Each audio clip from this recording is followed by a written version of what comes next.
Bismillahirrahmanirrahim. Assalamualaikum warahmatullahi wabarakatuh. Hari ini saya akan menerangkan objektif pembelajaran yang terdapat di dalam soalan peperiksaan. Okey, ini contoh soalan peperiksaan pertengah tahun bagi tahun 5 subjek pendidikan Islam. Okey. Soalan peperiksaan ini mengandungi 50 soalan dan mengandungi dua bahagian, bahagian A dan bahagian B. Bahagian A mengandungi 15 soalan dan bahagian B mengandungi 35 soalan. Okay, objektif yang terdapat di dalam soalan peperiksaan ini. Okay, untuk bahagian A, soalan nombor 1, 2 dan 3, bidang Al-Quran. Okay, tajuk kefahaman surah Al-Asr. Objektif pembelajaran dia, murid dapat menyatakan pengenalan surah Al-Asr dan menjelaskan tuntutan surah Al-Asr dengan betul. Kemudian soalan nombor 4, 5 dan 6, bidang Akidah. Tajuk Al-Malik dan Al-Hasib. Okay, objektif pembelajaran dia, murid dapat menyatakan pengertian nama Allah Al-Malik dengan tepat dan mengetahui kepentingan beriman dengan nama Allah Al-Malik dan Al-Hasib dengan betul. Okay, soalan nombor 7, 8 dan 9, bidang ibadah, tajuk tayamum. Okay, objektif penyaran dia, murid dapat menerangkan pengertian tayamum dengan betul dan menganalisis perkara-perkara yang membatalkan tayamum serta mengetahui kepentingan bertayamum dengan betul. Okay, soalan 10, 11 dan 12, bidang sirah, tajuk hijrah membawa rahmat. Objektif penjarahan ini, murid dapat menerangkan pengertian hijrah dengan betul dan mengetahui perjalanan sirah hijrah Nabi Muhammad SAW dengan betul. Untuk soalan nombor 13, 14 dan 15, tajuk bidang adab. Tajuk dia hargai nikmat kenderaan. Okay, objektif penjarahan dia, murid dapat menyatakan dan mengamalkan adab menaiki kenderaan dengan betul. Okay, ini untuk soalan bahagian A. Untuk objektif bahagian B, soalan nombor 16 hingga 20. Okay. Bidang Al-Quran. Okay. Tajuk tilawah dan hafazan surah Al-Qadar. Objektif pembelajaran dia, murid dapat membaca surah Al-Qadar dengan betul. Soalan nombor 21 hingga 25, bidang Al-Quran juga. Tajuk tajwid, sempurnakan tajwidmu. Okay. Objektif dia, murid dapat menganalisis hukum tajwid yang terdapat dalam kalimah yang diberikan dengan betul. Untuk soalan 26 hingga 30, bidang akidah, tajuk beriman dengan hari akhirat. Okay, objektif dia, murid dapat memahami kepentingan beriman dengan hari akhirat dengan betul. Soalan nombor 31 hingga 35, bidang ibadah, tajuk solat berjemaah. Objektif dia, murid dapat mengetahui syarat-syarat sah solat berjemaah dengan betul dan baik. Okay, untuk soalan nombor 36 hingga 40, bidang sirah, tajuk itikon bertambah berkat. Okay, objektif dia, murid dapat mengetahui sifat-sifat itikon Nabi Muhammad SAW dengan baik dan betul. Okay, soalan nombor 41 hingga 45, bidang adab, berjual beli dengan berhemah. Okay, objektif dia, murid dapat membezakan perbuatan yang beradab dan tidak beradab dengan betul dan baik. Okay, yang terakhir, soalan nombor 46 hingga 50, bidang jawi.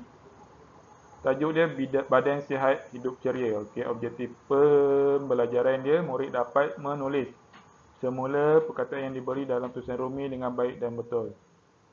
Okay, itu adalah objektif pembelajaran yang terdapat di dalam soalan peperiksaan pertengah tahun untuk subjek pendidikan Islam tahun 5. Seterusnya,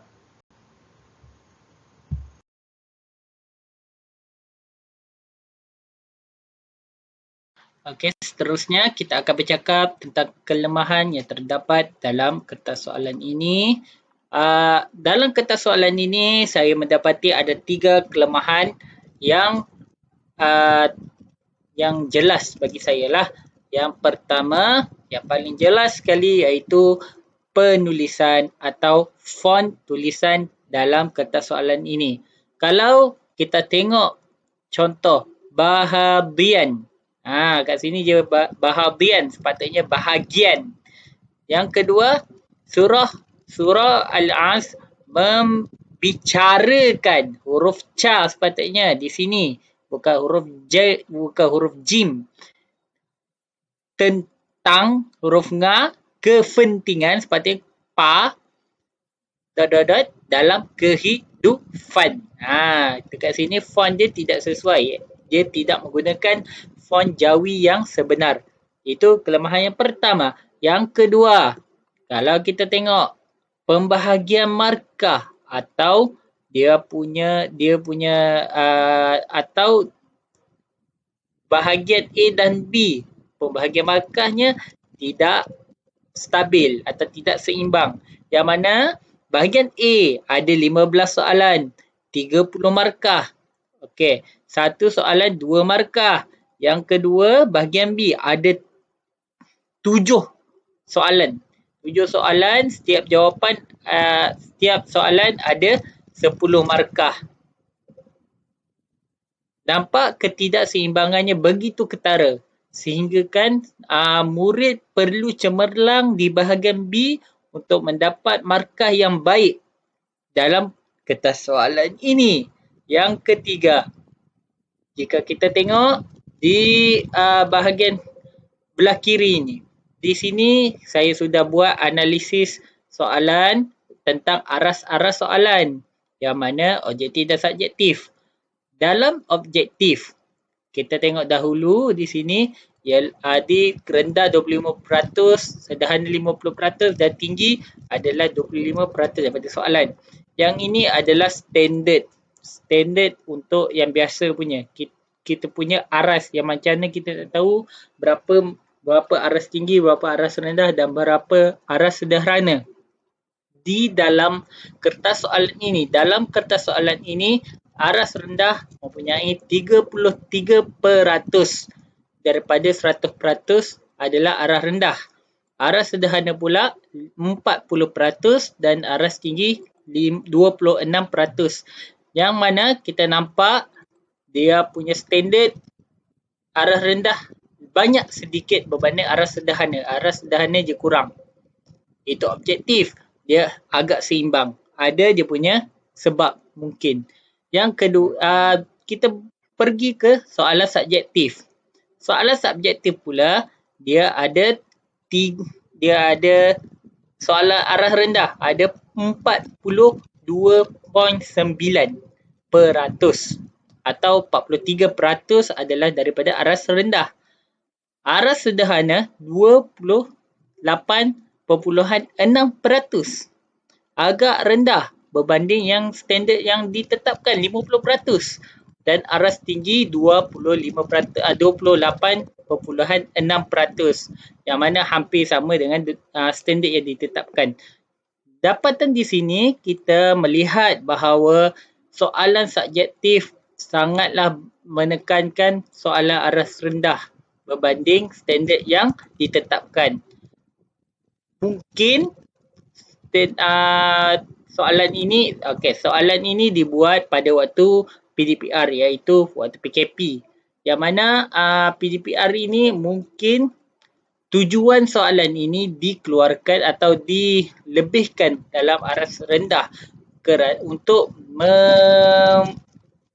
menilai bahawa adakah PDPR ini berkesan ataupun tidak. Disebabkan itulah penggubah soalan membuat kebanyakan melebihkan soalan pada aras rendah. Kita mahu menilai adakah PDPR yang dijalankan semasa sepanjang bulan daripada bulan puasa bulan 4 rasanya. Saya tak ingat. Sehinggalah sekarang adakah murid dapat menjawab dengan baik dengan PDPR yang dijalankan. Mungkin itu adalah antara tujuan utama soalan ini lebih cenderung ke arah soalan aras rendah. Saya kira itu saja kelemahan yang saya dapat. 3 saja. Pertama, font atau penulisan Jawi itu tidak menepati font yang sebenar. Yang kedua, pembahagian markah soalan bahagian A dan bahagian B, objektif dan subjektif. Dan yang ketiga, pembahagian aras soalan tidak mengikut standard yang ditetapkan. Soalan aras rendah lebih banyak berbanding soalan aras sederhana. Yang mana sepatutnya sebaliknya berlaku. Itu sahaja kelemahan yang saya dapat daripada kertas soalan ini. Terima kasih.